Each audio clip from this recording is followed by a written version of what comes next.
Assalamualaikum warahmatullahi wabarakatuh. Saudara-saudaraku kaum muslimin wal muslimat rahimakumullah yang berbahagia, yang saya hormati dan cintai dimanapun berada. Alkisah, pada suatu ketika ada sekelompok anak muda menghadiri resepsi pernikahan, yang ternyata dalam acara resepsi pernikahan tersebut ada salah seorang di antaranya yang melihat guru SD-nya. Kemudian murid itu pun menyalami gurunya dengan penuh penghormatan. Seraya berkata, "Masih ingat saya kan Pak Guru?"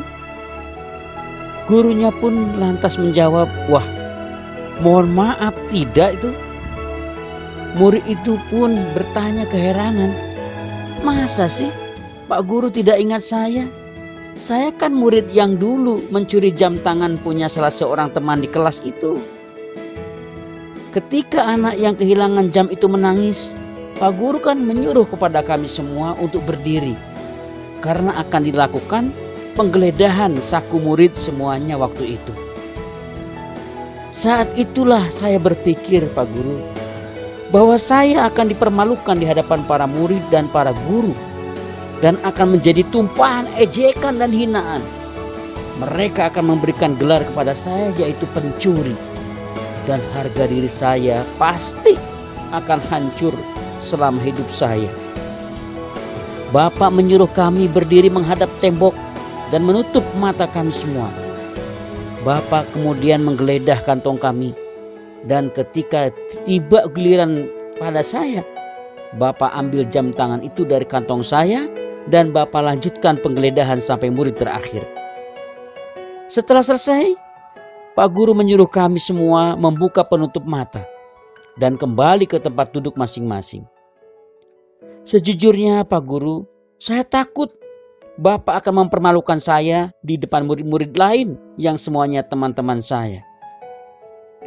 Bapak tunjukkan jam tangan itu dan Bapak berikan kepada pemiliknya tanpa menyebutkan siapa yang mencurinya. Selama saya belajar di sekolah itu, Bapak tidak pernah bicara sepatah kata pun tentang kasus jam tangan itu. Dan tidak ada seorang pun guru maupun murid yang bicara tentang pencurian jam tangan itu. Bapak masih ingat saya kan? Masih ingatkah saya, Pak? Pak Guru masih ingat saya kan, Pak? Bagaimana mungkin Bapak tidak mengingat saya?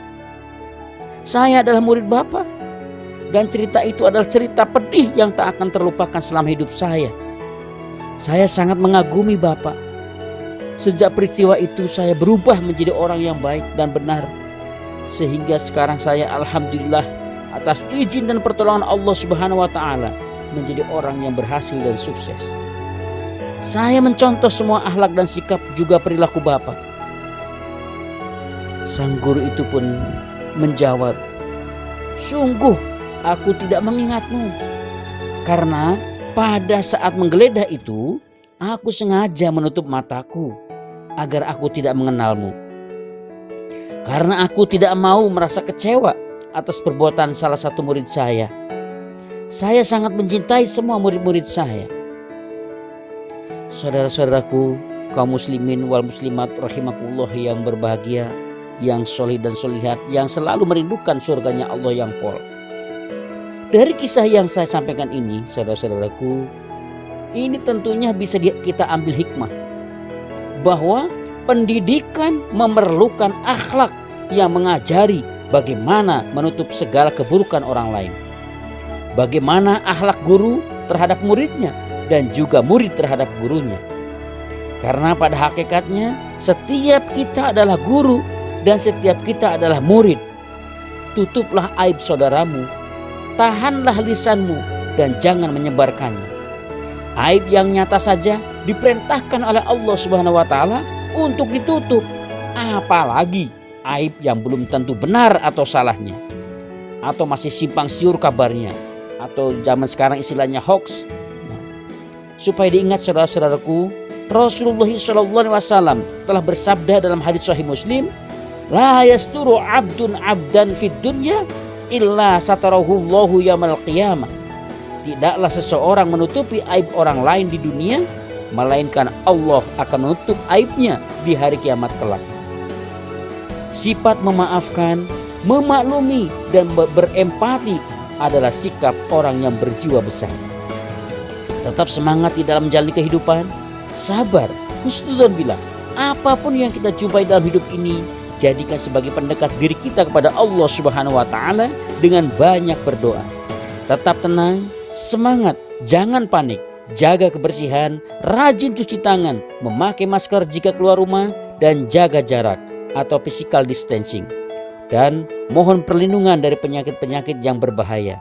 Semoga bermanfaat dan barokah. Alhamdulillahi jazakumullahu khairan.